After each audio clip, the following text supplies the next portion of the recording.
Hola y bienvenidos, somos Cristóbal Belmar quien les habla, Javiera Pilar y Marlene Brandt. Y en esta presentación analizaremos el caso del personaje de Gastón de la serie En Terapia desde la perspectiva de la segunda tópica de Freud. Gastón es un oficial que acude a terapia luego de una fallida operación en la Triple Frontera, donde mueren familias a causa de una explosión. Asiste a consulta sin motivación propia, con actitud defensiva, rígida y controlada. En esta segunda sesión, Gastón narra por primera vez detalles de la misión, lo que hace con un tono frío y técnico, como si relatara un informe militar.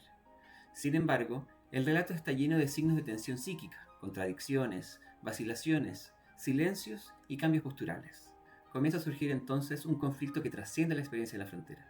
La culpa por su inanición, el quiebre por su autoimagen como hombre fuerte, y la vivencia de haber fallado en un contexto donde se espera la eficacia y el control absoluto. Este evento actualiza conflictos psíquicos más profundos, ligados a su historia familiar, su super-yo, su vínculo con el padre y su relación de pareja. Desde la segunda tópica de Freud vamos a hablar de las tres instancias psíquicas por el cual está compuesto, ¿ya? Vamos a hablar del ello, del yo y el super-yo. Vamos a hablar en el caso de Gastón específicamente, ya que en el caso del ello, este se expresaba a través de impulsos inconscientes que Gastón tenía que no lograba simbolizar. Generalmente él tenía impulsos agresivos, deseo de rebelarse ante la autoridad, angustia frente a la pasividad y una posible tensión homoerótica que aparece de modo desplazado o reprimido. Estas pulsiones constantemente entran en conflicto con un superyo particularmente severo, ya que su padre y la figura de su padre era bastante autoritaria, normativo, emocionalmente inaccesible para él, por lo tanto le transmitió un ideal inalcanzable de fuerza y de masculinidad que para él era muy complejo, ¿ya? El yo, por otro lado, se encuentra bastante sobrecargado, ya que intenta mediar entre el deseo de lo inconsciente y la exigencia del super yo. También necesita adaptarse a una nueva realidad que le exige asumir un lugar de víctima y hablar de lo que él ha vivido. Para defenderse recurre a mecanismos tales como la represión, ya que niega la angustia y borra el afecto del relato. Por otro lado, la intelectualización, ya que transforma el dolor en un análisis técnico. Y también tenemos formación reactiva, donde él se muestra irónico, sarcástico y no vulnerable ante la situación. Y la proyección, ya que acusa al terapeuta de que le atribuye la culpa, pero en realidad esta la tenía de mucho antes. ¿Ya? Estas defensas tienen una función que es mantener el conflicto inconsciente fuera del campo de lo consciente.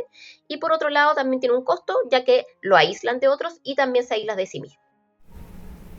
Bueno, para terminar ya con lo que han expuesto mis compañeros, yo puedo agregar que la escena en la frontera, donde ocurre la muerte de las familias, opera para Gastón entonces como un disparador traumático, pero también como una vía de acceso a un conflicto estructural que es más antiguo y que tiene que ver con el fracaso frente al ideal paterno.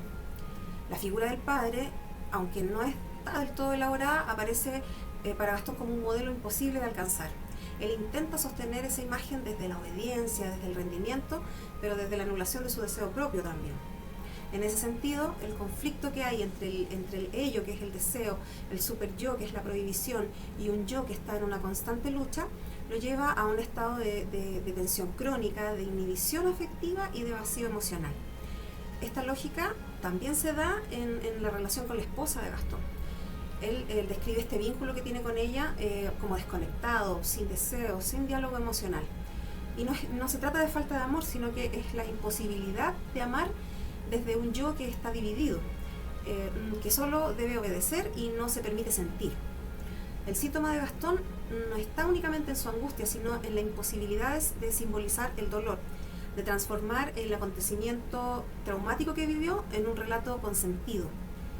El trabajo clínico entonces que se hace con él es tratar de abrir entonces espacios donde Gastón pueda empezar a hablar desde su deseo y no desde el deber, donde entonces lo que tiene reprimido pueda tomar una forma simbólica y alojarse en su lenguaje.